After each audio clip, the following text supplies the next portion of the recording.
All right. YouTube says that I am live. It's Gordon Causey. On Twitter, Gordy Canuck. I always say the same things at the start. On Twitter, I'm Gordy Canuck. On Reddit, I'm Grow a Set. And on Facebook, Gordon Causey. I have an Instagram account, but I don't use it because I don't have a smartphone. I have a dumb phone.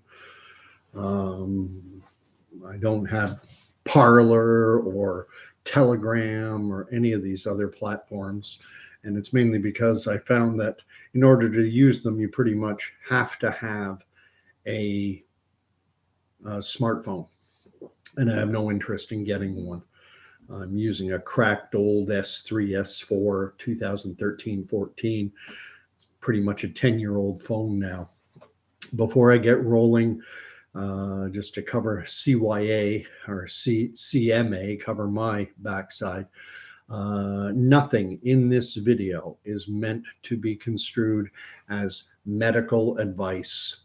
These are simply the opinions of one individual, and I can very well be wrong. So, with that out of the way, if you want to like, I already have one. Thank you very much. I get the little dopamine rush, uh, minor at best. And if you want to subscribe so you know when I'm doing these, you're welcome to subscribe to the channel. I'm starting to do these a little more frequently than I thought I would when I started.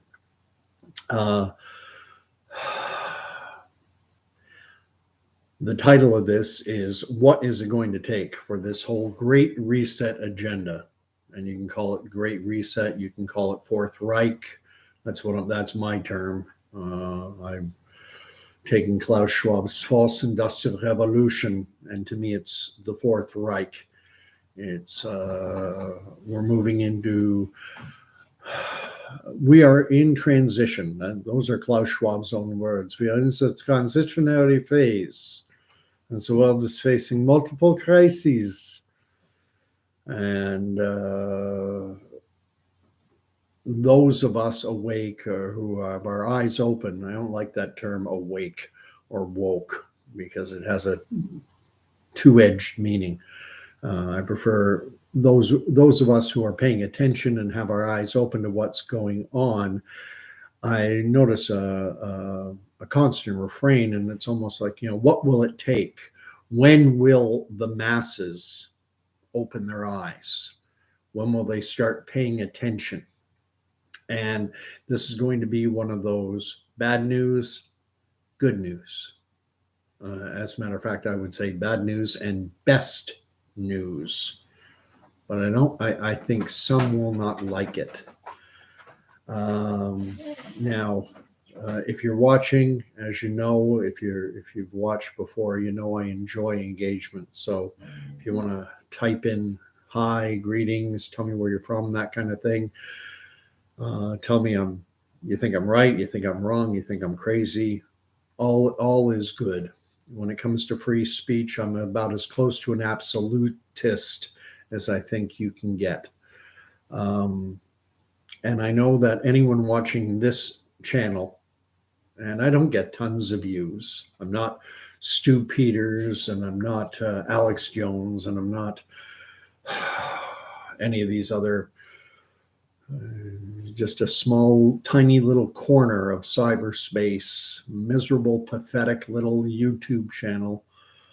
I write a miserable and pathetic little blog or Substack, but it helps keep me sane.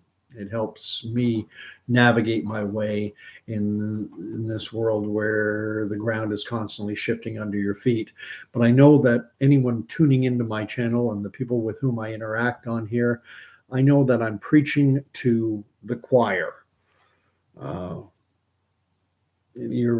Everyone's probably pretty much in 99% agreement with anything that I'm putting out there.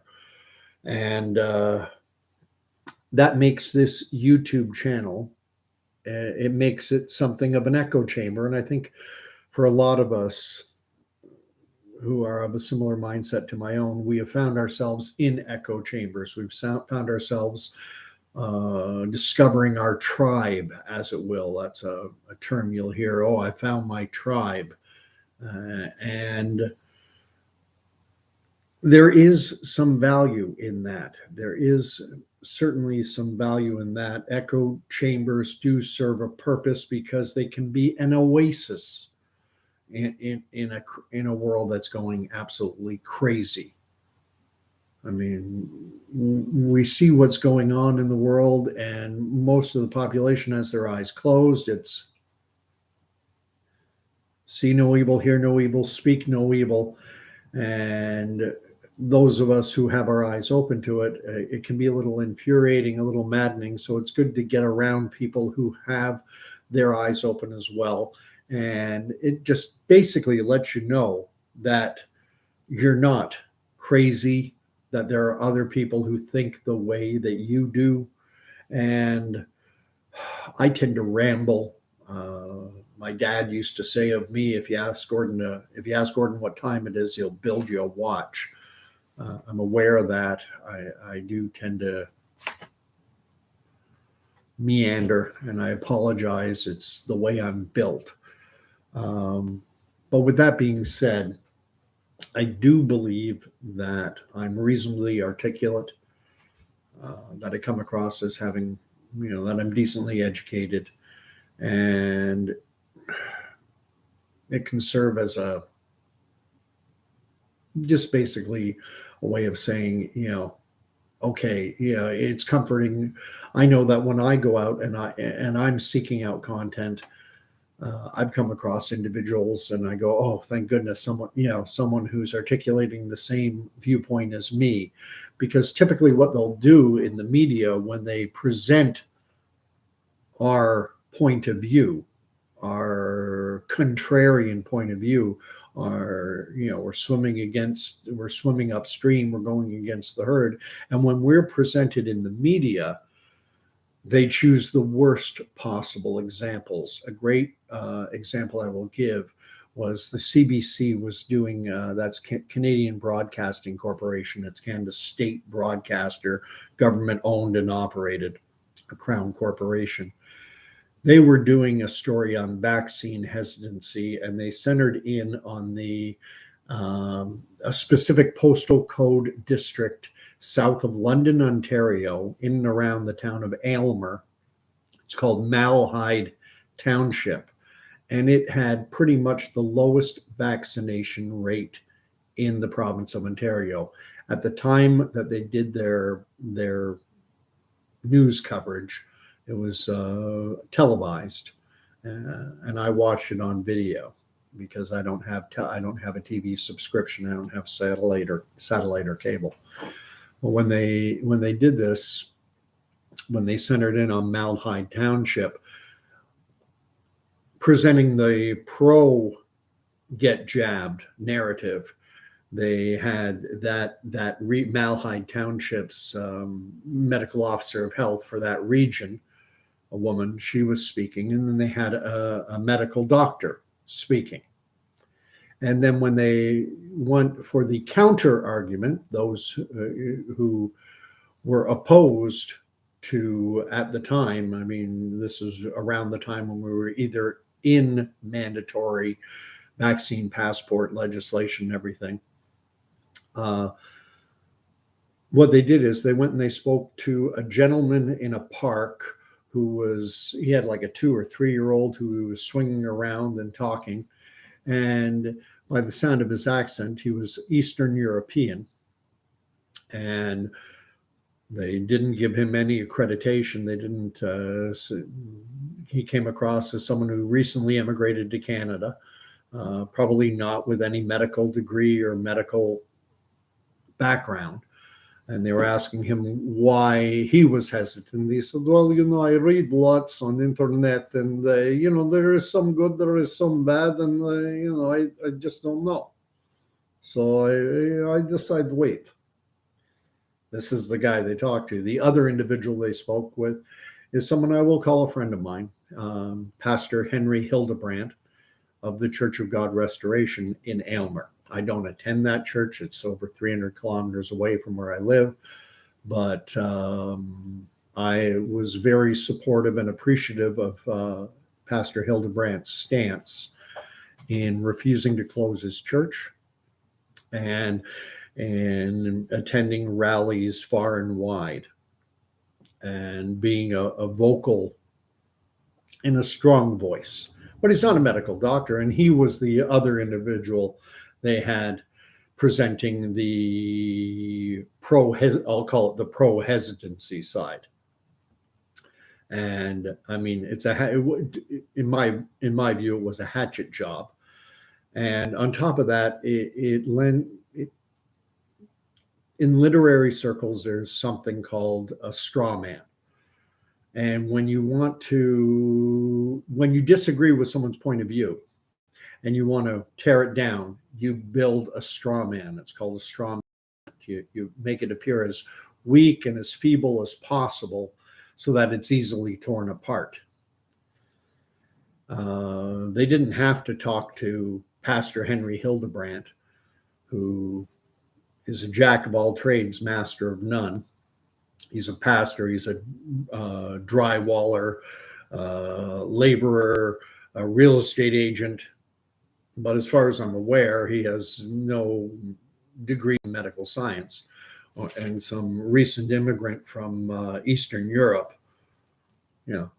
great way. Oh, you're with those guys, are you? That's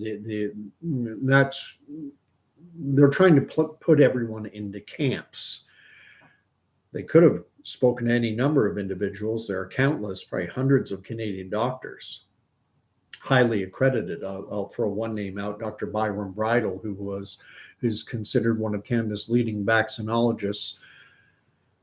And that means an expert on vaccines. And he's so highly regarded that the province of Ontario in spring, summer of 2021, they funded his lab at the University of Guelph, and they wanted his expert opinion on the vaccines that were under development at that time. But they don't speak to him. So they speak to, a guy who speaks English as a second language and a pastor at what many view as a controversial church in Little Aylmer, Ontario.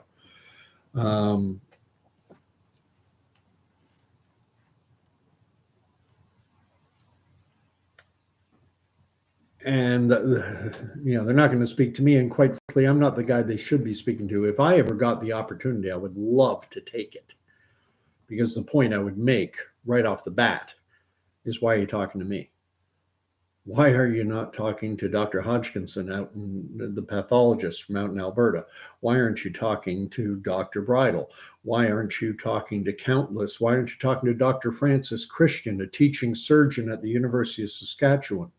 Why aren't you talking to Geert Vanden Bossche? Why aren't you talking to Michael Yeadon? Why aren't you talking to these people?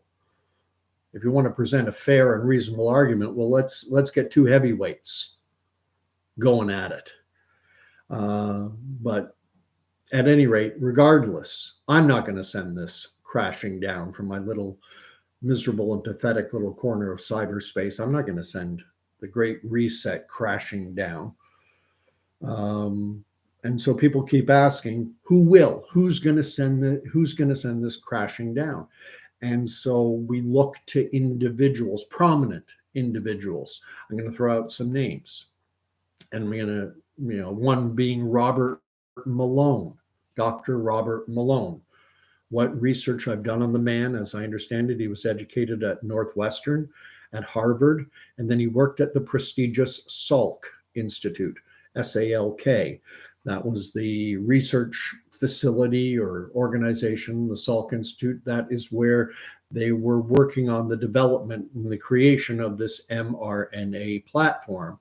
And Dr. Malone was a participant in that process. Google Scholar, if you go to Google Scholar, I haven't done it for a while, but I checked previously, and he was listed as an inventor of mRNA and DNA vaccines. Now, therein lies the problem, though, is because I saw him in a panel discussion, and they were asking some question about the vaccines. And one of the panelists said, well, we can go right to the source. We have the inventor, definitive article. the inventor of mRNA vaccines, here with us today, Dr. Robert Malone. And then he held forth with his expert opinion. The only thing is, he gets attacked and said, "Oh, he's the inventor. Eh? He's the guy. He invented it all by himself in a lab somewhere." And I understand there's something called academic pride. I believe he holds a number of patents on mRNA technology, 7 or 8. I don't know how many patents there are surrounding mRNA technology. But I think it takes away from the force of his argument when he claims to be or when he's presented as, or when he doesn't, when he's presented, here's the inventor.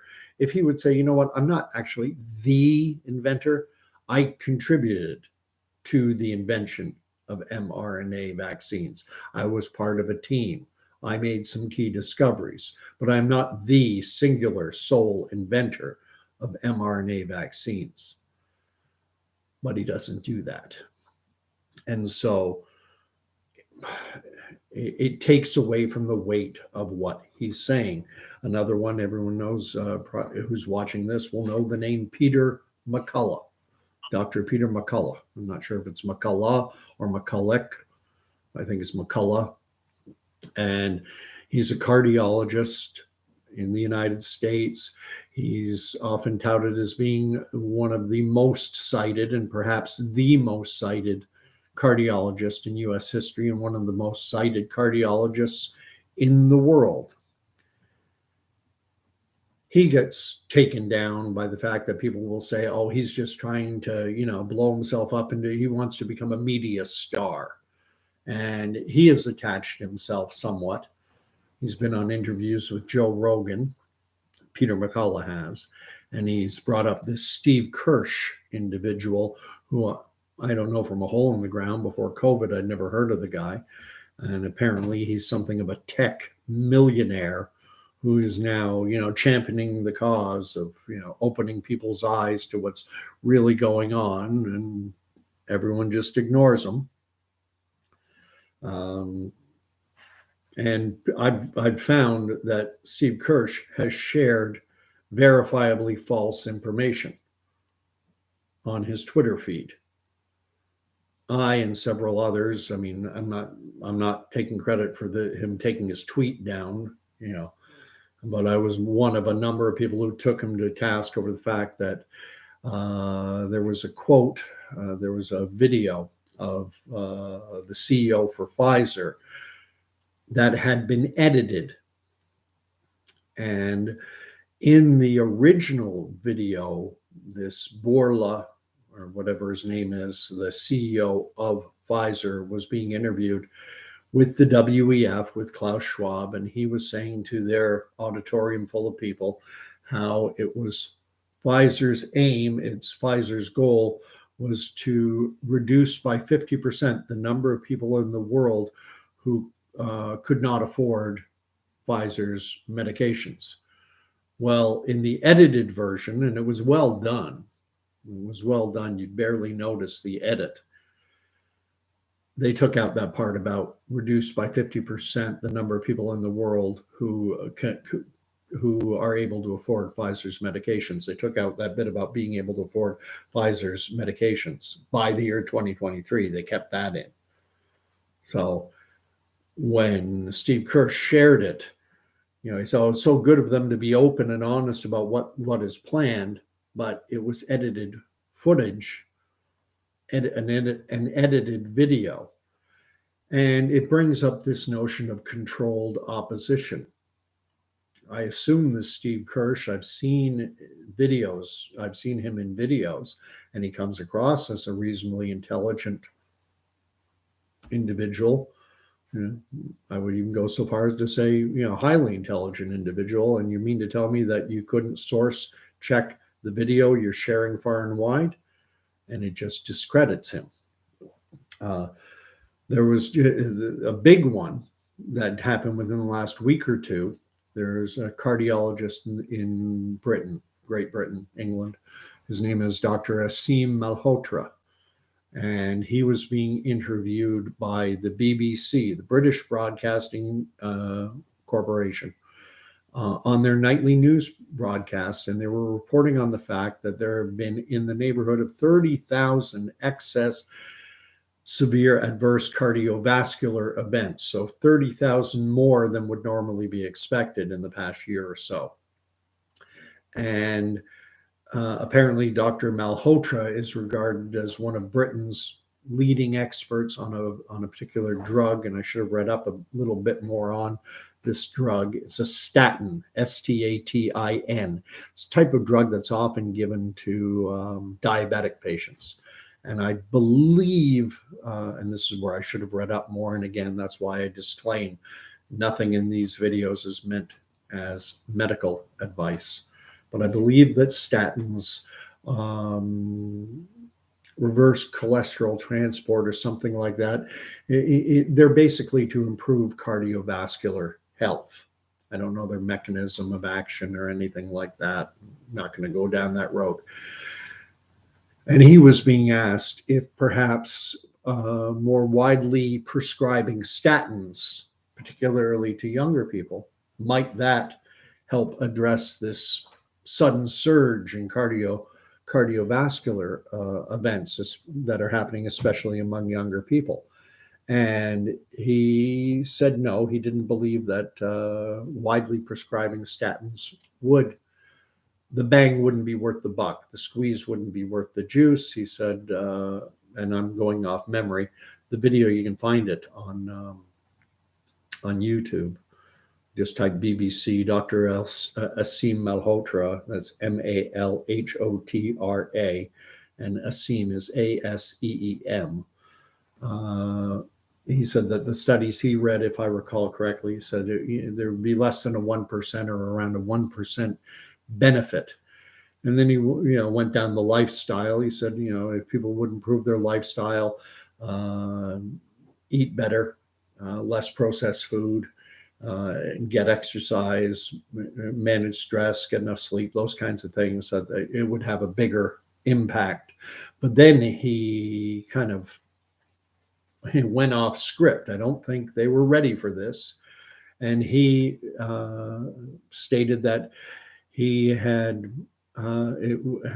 now advocating for the NHS, which is the National Health Service in Great Britain.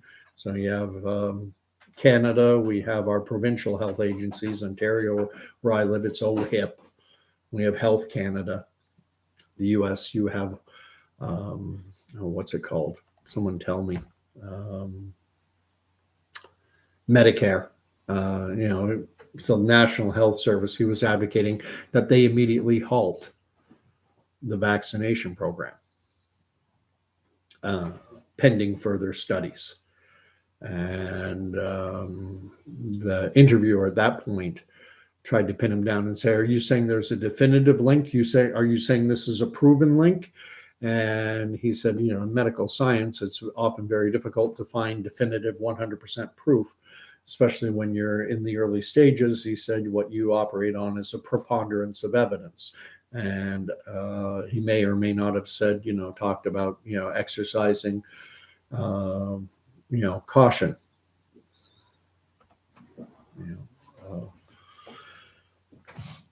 But people watched that and said, there we go. We got a guy on the BBC News. We finally broke the mainstream. Now people will open their eyes. And everyone's still asleep.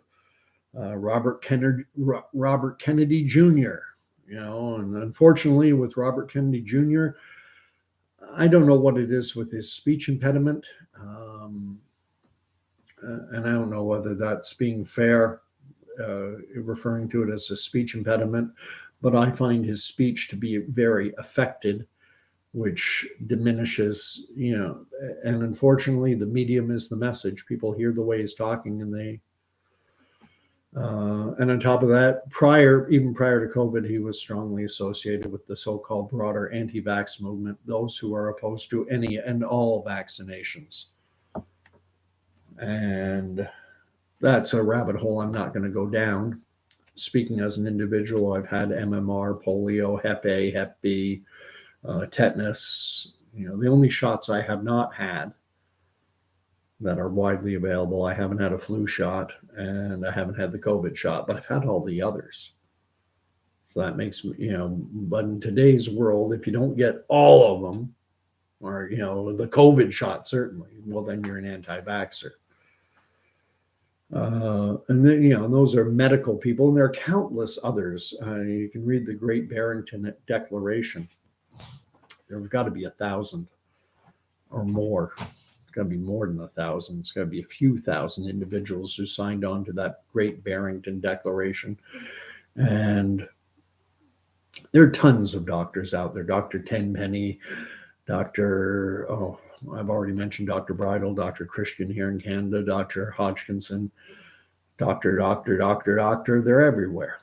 But no one's paying attention. And so some people say, well, we need a political solution in the United States. You have people who are saying, oh, it's going to be Trump. Trump will come to the rescue. Trump will send this great reset all crashing down. And if not Trump, well, then DeSantis, governor of Florida, or maybe the governor of South or North Dakota. I forget which one. They held a parade for her because they didn't lock down. And I think it was South Dakota, but it might have been North. Doesn't matter. She just did a video talking about the fact that they're trying to help Canadian family, gentleman, his wife and kids, I guess, who's an entrepreneur who wants to relocate his business to, I believe it is North Dakota. And right now they're precluded from entering the United States because they're not jabbed. And she is trying to cut through the red tape to ensure that they're able to come and relocate their business to one of the Dakotas. In Canada, we have Pierre Poilievre, leader of the Conservative Party of Canada. Some people think that the Conservative Party is controlled opposition in and of itself, and that they're as controlled by the World Economic Forum as is the Liberals or NDP, and that they're just, again, controlled opposition. So some of them say Maxime Bernier and his People's Party of Canada. And everyone's looking for someone to send this crashing down. But it's not happening. It's not happening. And there are a few reasons why. But one of the biggest reasons I think you'll find that it's not crashing down is because people are not paying attention at all.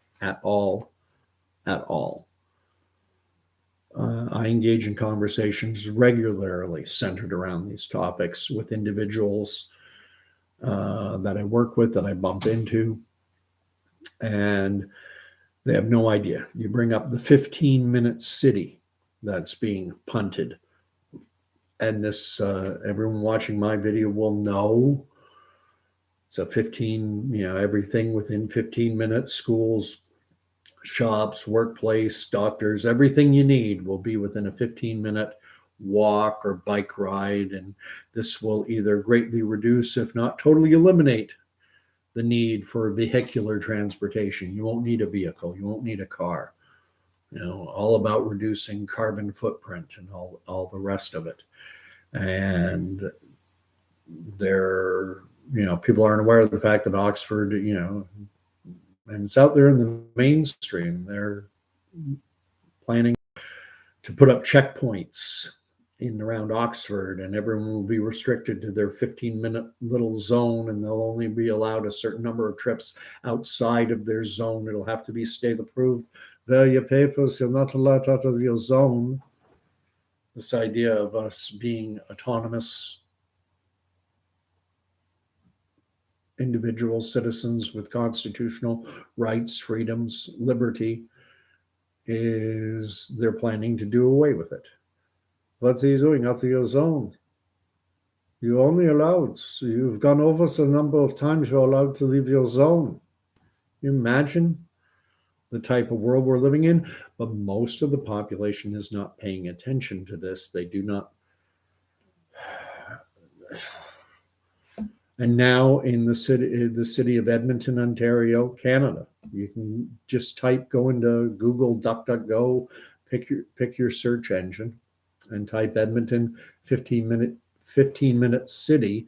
They are embracing, their city planning department is embracing this idea as well. You can read up on it. But see, hear, speak no evil, because people aren't aware. I was sitting having a break today at work, and there's a young lad, Braden, sitting across from me. I think he's in grade 11 or 12. And of course, he's on his device, hacking away. And I always joke, when I come in there and you see all the kids, not just kids, adults too, all sitting there on their phones, I say, hey, come on, guys, keep it down. Everyone just, look at your cell phone and let's stop being so social. And they'll look up if they even heard me and laugh. Anyway, I asked Braden, what are you doing on your phone? And he said, oh, I'm playing a game, something about clan warfare or clan battles or something. And that is the world we're living in. Everyone is distracted. Gaming is a big one with the younger set. And even I think the older set as well. But I think it's more of an issue with younger kids. They're just, especially with the last 2-3 years of social isolation, everything has just addicted people even further to their devices and their games. And so there's less dialogue, less engagement. A lot of people simply don't watch the news, don't watch any of the news. Zero. They don't even get the mainstream stuff. They're not getting the propaganda, so they don't even know what's going on. They rely on others to kind of guide them, steer them, herd them. And there's a famous quote by a Roman poet, and his name was Juvenal, Juvenal.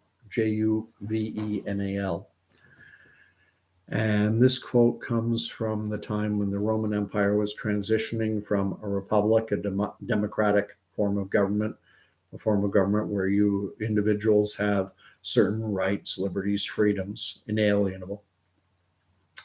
And they were transitioning to the Roman Empire. Think of The Empire Strikes Back. And the thing that Juvenal said was, there are two things only that people anxiously desire: bread and circuses. Basically saying, keep people fed, keep them entertained, keep them distracted, and you can do whatever you want. You can institute whatever, and take away all their rights, all their liberties, all their freedoms. And so long as they're fed, and so long as they're amused, so long as there's a circus going on, everything will be hunky-dory. And so the question, how does all this come crashing down? Because that's the ultimate question that I posed as the subject line, is what is it going to take for this to all come crashing down? And the answer is in the Bible.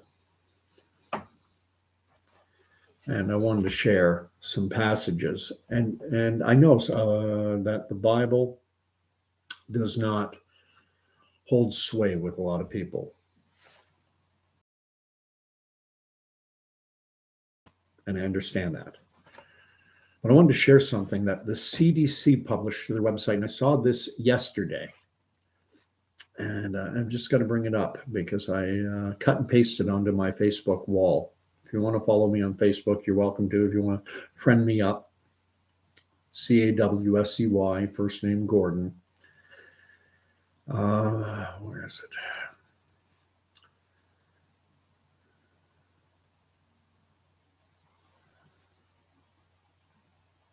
Here we go. This was written on the CDC's own website. Quote, more than 666 million doses of COVID-19 vaccines were administered in the United States from December 14th, 2020 through January 11th, 2023. Now, that had come to my attention on Reddit. And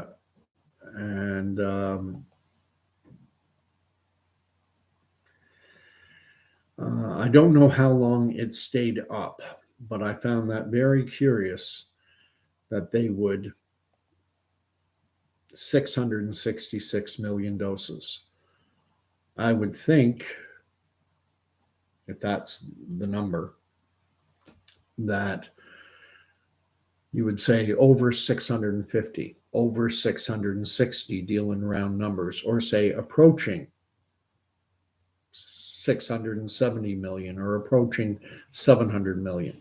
But they reported it as 666 million. And for those who may not know their Bible, I want to share a quote. I've got a few quotes lined up, but this is from the book of Revelation. And it's chapter 13, verse 16. And I want to speak to it a bit. So let me find verse 16. And in this passage, they're talking about the beast. And it says, also, it causes all, I'm going to start again. Revelation chapter 13, starting in verse 16. Also, it causes all, both small and great, both rich and poor, both free and slave, to be marked on the right hand or the forehead, so that no one can buy or sell unless he has the mark, that is, the name of the beast or the number of its name. This calls for wisdom. Let him who has understanding reckon the number of the beast, for it is a human number. Its number is 666. Most people know this. Some don't. I was surprised. I've had conversations and had one just today with a gentleman who I've spoken about before. Ralph came back in to my workplace today. We spoke again. I mentioned it to him, and he's like, what's that? He had no concept. And this is a gentleman in his 70s. I found it surprising. But we're living in a post-Christian world, and knowledge of the Bible is slipping away. Those of my age will remember Iron Maiden's song, 666, the number of the beast. That was one of their songs. Now, when you get into Revelation, when you get into the Bible in general, but Revelation in particular, there's a lot of very symbolic language, and it can make it difficult. Does this mean it talks about so that no one can buy or sell unless he has the mark, that is the name of the beast or the number of its name, marked on the right hand or on the forehead? And does that mean a physical mark? Well, there's a passage in Deuteronomy that I didn't take note of, and I can't remember the chapter and verse, but you can look it up. You can write down Deuteronomy and write down the people, God's chosen people, who He set apart. We're told to, God was supposed to be the center of all things, and it was to be as a frontlet between their eyes and as a mark upon their hands. It's a transaction that we're talking about. It's an act of fellowship. Are you in fellowship with me? Are you in agreement with me? And when I saw that on the CDC's own website, 666 million doses administered to date, it led me to question, is that a little nod and a bow to the power behind this agenda? And I do believe it is. I genuinely believe at the apex of this pyramid that is directing this agenda and filtering it down to the rest of us, that at the apex, at the top of that pyramid, they know fully well who is the power behind this agenda. There is a spiritual war going on. Dirk, who was watching a video I did a night or two ago, talked about a spiritual battle, and it is a spiritual battle. The thing is, just because you don't recognize that it's a spiritual battle doesn't mean that it's not there. Just because you can't see it, just because you don't believe it, doesn't mean it's not real. I'm trying to think of an analogy to draw on it, and I would say someone standing on the west coast of France or England looking out over the Atlantic Ocean in the year 1300. Well, they could deny the existence of North America if they wanted, but that it was still there. Maybe some tales of the Vikings having been to Newfoundland filtered its way down the European coast, but you couldn't prove it. But it was still there. There is a battle going on, and I wanted to share another piece of another passage, and this is from same book, Revelation, chapter 18, verse 23, and this I think is even more telling.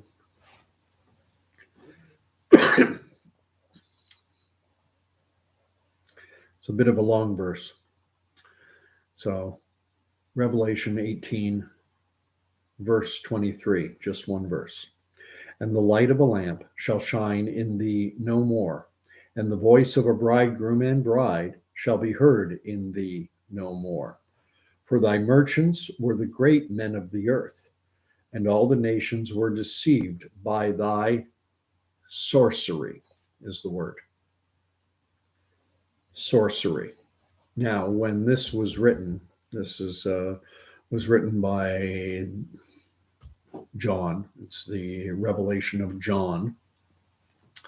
He had been exiled to Patmos, an island, Greek island, and saw a vision and was instructed to write down what he saw and to repeat what he had been told. And all the nations were deceived by thy sorcery. He didn't write sorcery. He wrote in Greek.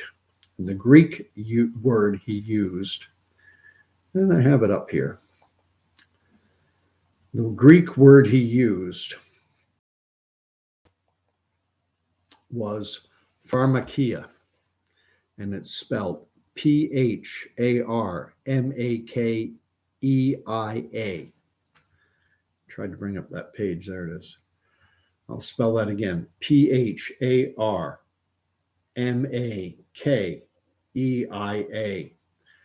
It is the root word for pharmacy as well. The root word for sorcery is the same root word for pharmaceutical or pharmacy. Big pharma. Big pharma. And in our dumbed down population, people have been led to believe that a 10-year process, not medical advice, a 10-year process can be redacted into just a few short months. And now we have the head of the World Health Organization, this Dr. Tedros, and he is addressing the World Economic Forum. They are partnered. The World Economic Forum and the World Health Organization are partnered. And Tedros was addressing the World Economic Forum and saying that when the next disease comes, and another one is coming, according to him, that the next vaccine will be ready even faster, and they'll be able to administer it even more widely. I guess he's got a time machine.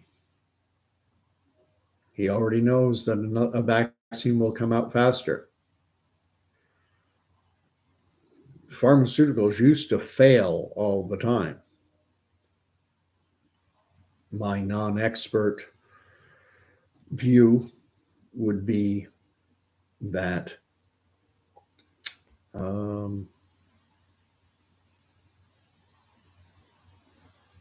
it's a little dangerous, community standards, but I'm not an expert. It's just call me Nostradamus if you want, but I think they already have a vaccine ready to go for whatever disease X is. And the population is dumber than a second coat of paint. I set something up here I wanted to show. It's a card trick I do. I don't know many card tricks, but I have a card trick I like to do. And what I do is I take the 4 jacks. I splay them out like this so that you can see I have all 4 jacks: clubs, hearts, diamonds, spades. And then I have the remainder of the deck. And that's the remainder of the deck is here. And then I take the 4 jacks and I place them on top of the deck. And then I take the jack who was on top and I put him way down at the bottom there. See? And then I take the next one and I put that one again way down in the deck. And then the third one again way down in the deck. And the fourth one way down in the deck. And then abracadabra, whatever you want. And the 4 jacks have magically come back. They've transmuted. There are my 4 jacks. I'll tell you how I did it. I'm not, but the thing is, when a child sees this, when I show this to a kid, if you remember how you used to think as a child, when life was full of possibilities and magic could be maybe real, children actually think that somehow these traveled through solid matter and came back to the top of the deck. No, the reason I have to splay them out like that, it's not really to show that I have all 4 jacks, is so that I can take 4 cards and hide them in behind. But most of our population, most of the human population right now is little more than kids, and they believe. You can take a 10-year process and ignore long-term safety data, and bingo presto, you can have what you want. So how does this agenda all come crashing down? It's all right here. Jesus is the only way. Jesus is the way, the truth, and the life. If you're looking to Robert Malone, to Peter McCullough, to Asim Malhotra, to Robert Kennedy Jr., to Donald Trump, to Richard DeSantis, I forget DeSantis's first name, Pierre Poilievre, Elon Musk, he'll save us, they'll save us, they're going to send it crashing down. They are not. They are not. And some of them are part of the system. It's a World Wrestling Federation match.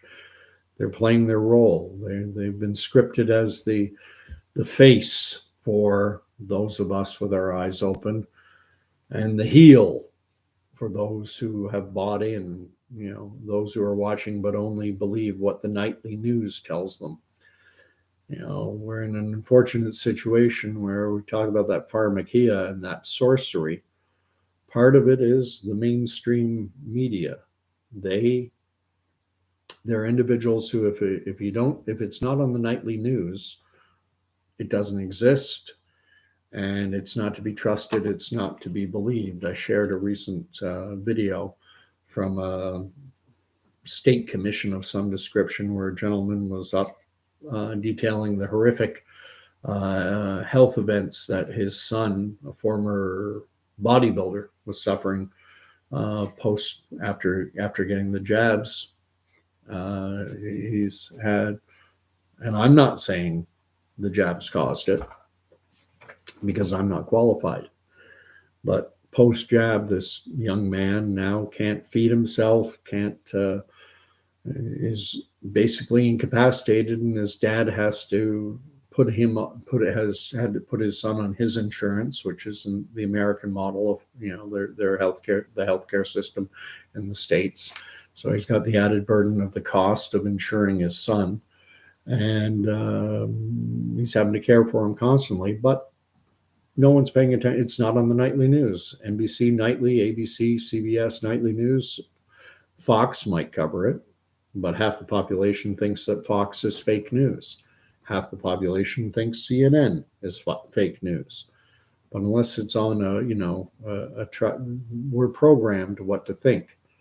We're programmed even worse than being programmed what to think, I believe, is the fact that we are programmed how to feel. And if they don't want to draw forth an emotional response, they report in responsible fashion the way Walter Cronkite and Edward R. Murrow used to. Just here are the facts. But if they want an emotional response, then they really tug at the heartstrings, or they sensationalize on steroids, and they say terrifying news out of the city of Bobcaygeon, Ontario, where the tsunami of death continues as COVID ravages the Pinecrest nursing home. Instead of just saying at Pinecrest nursing home, 5 people died yesterday of COVID. Fine, but that wouldn't drive the response they want. They wanted fear. And I'm going to end this off by reading a last passage. And this is from Matthew, because there's a tendency to think that, well, if you're a Christian, you're supposed to be all lovey-dovey, hippy-dippy, let it all hang out, be good. And, be kind, wear a mask, be kind, get vaccinated, be kind, just do as you're told, be kind. Just bow down. Matthew 10, verse 34 to 36. This is Jesus speaking. He's talking to his disciples. And he started out in chapter 16. He said, "Behold, I send you out as sheep in the midst of wolves. So be as wise as serpents and innocent as doves.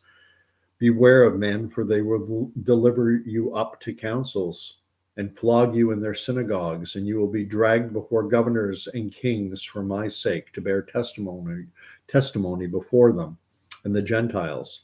When they deliver you up, do not be anxious how you are to speak or what you are to say, for what you are to say will be given to you in that hour. For it is not you who speak, but the Spirit of your Father speaking through you." I wish I was getting some engagement in this. It helps. I mean, I notice I have one watcher, but I also know it's now early Tuesday morning, late Monday night. And I think weekends is probably better.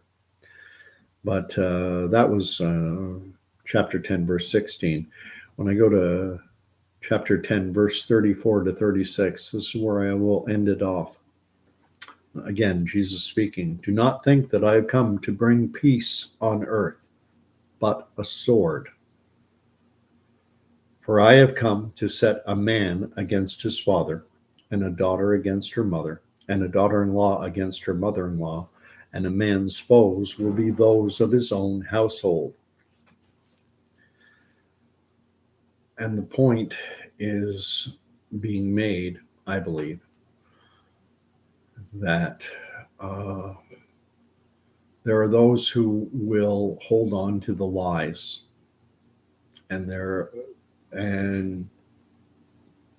in another passage that I don't have referenced, Jesus says of the Pharisees, who were the religious leaders of the time, of his time, that earthly time. He said, "You are of your father, who was a liar from the beginning, and is the father of all lies." And whether people acknowledge it or not, if you're not going to get into the truth, you're going to get into the lies. And the reason I think some people won't like this message is because we don't like the way the world is going, but we like the distractions. We like the bread and circuses. We like our idols. We like our religion. And it's a message I got from the pastor at my church this past Sunday. The sermon he gave was that people will say, well, I'm not religious. But in point of fact, most people are religious. They're just not religious about devotion or an adherence to a faith, a religion, or a faith in something beyond themselves. They have faith. They idolize. They worship. They worship the Toronto Maple Leafs. They worship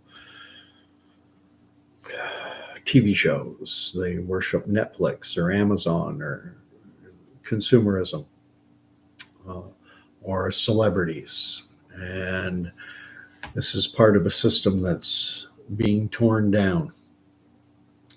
God is using this great reset to bring us back into relationship with Him.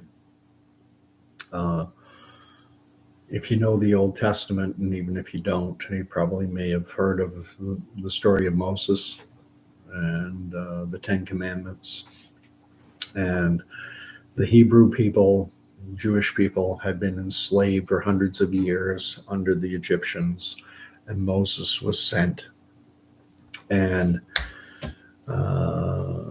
people, yay, we're going to be freed. It's all this Egyptian system is going to finally come crashing down.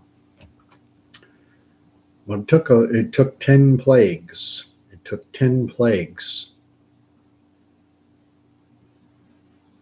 because God was showing that it was by His hand that His chosen people were being delivered out of bondage in Egypt, not because of just anything Moses did.